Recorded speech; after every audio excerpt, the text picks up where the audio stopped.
according to the sun, the setting and the rising of the sun.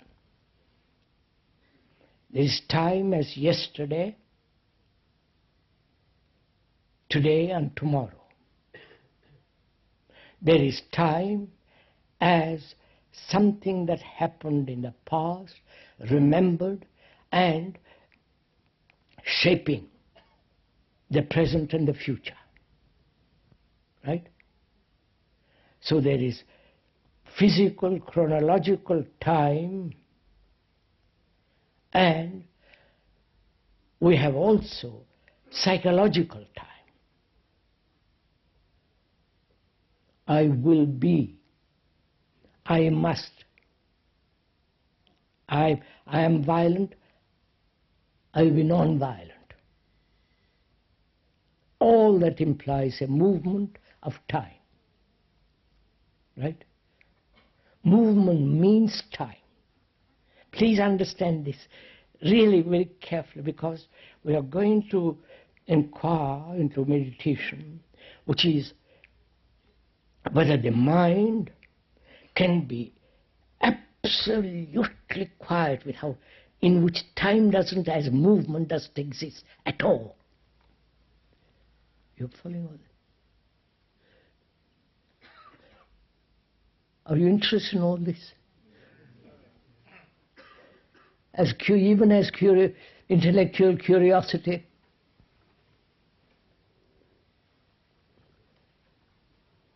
Because this is very important to understand whether time, not chronological time, but psychological time, can that come to an end? Or must there be always till I die this movement of I will be, I must not be, I should be, I shall not be, regret? You follow? The whole psychological activity in which time is involved. That is, can time come to an end?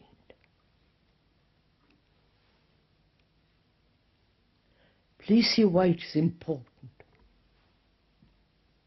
Because our brains are conditioned to time. Our brains are the result of million years and more, how many, doesn't matter, immemorial, centuries upon centuries. The brain is conditioned. It has evolved, grown, flowered. It's a very, very ancient brain.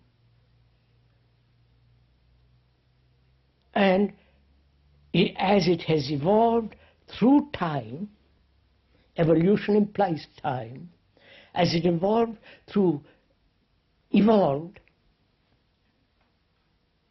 it functions in time. You understand? I wonder if you understand all this.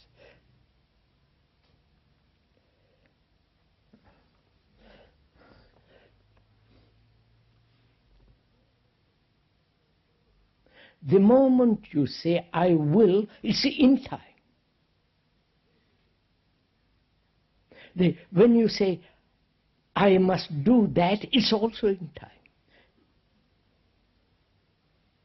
Everything that we do involves time.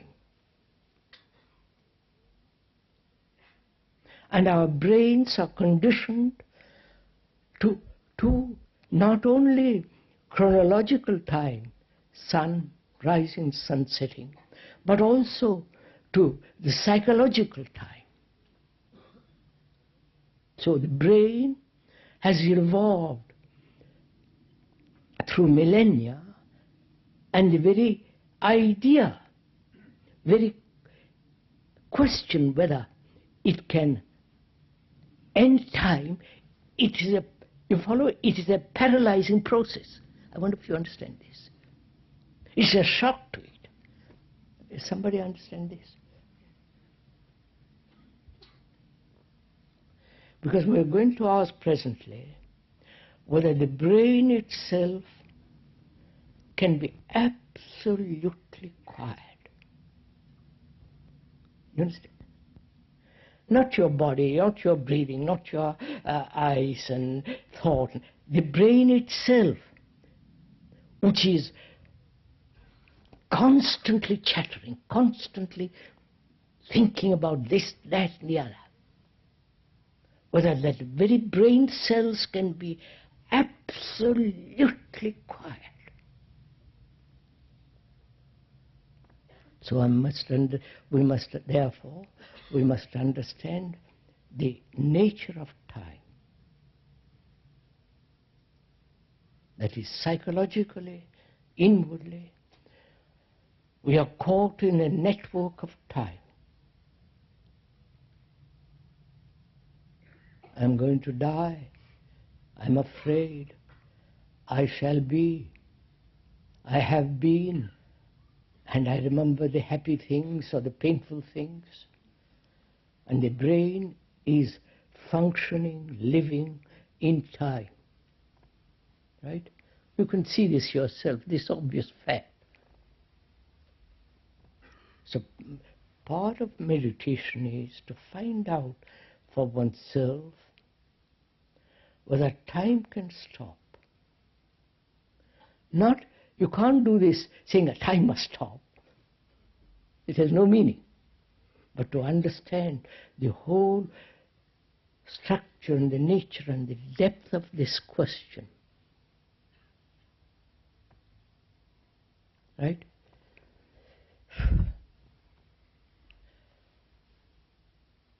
That means,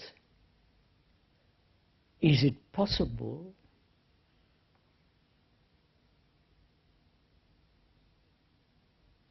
for the brain to realize that it has no future? You understand what I'm saying? Huh? We live either in despair or in hope. Right? Don't you? Hope is part of time. I am miserable, unhappy, uncertain. I hope to be happy. You understand? Part of time is this destructive nature of hope.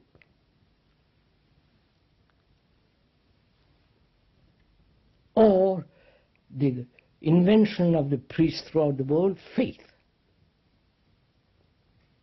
You suffer, but have faith in God, everything is all right. You follow all this? Again, that is, faith in something involves time. Can you stand in the sense, can you tolerate that there is no tomorrow? Psychologically. Can you? That's part of meditation, to find out. Psychologically, there is no tomorrow. We were once talking with somebody quite intelligent, quite learned, about this question.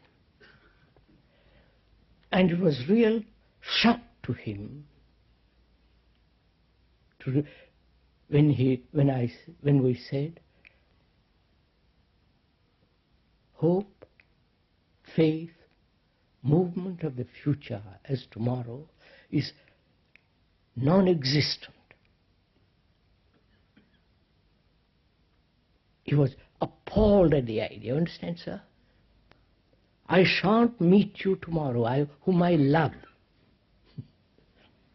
You understand what I'm saying? I may meet you, I probably will.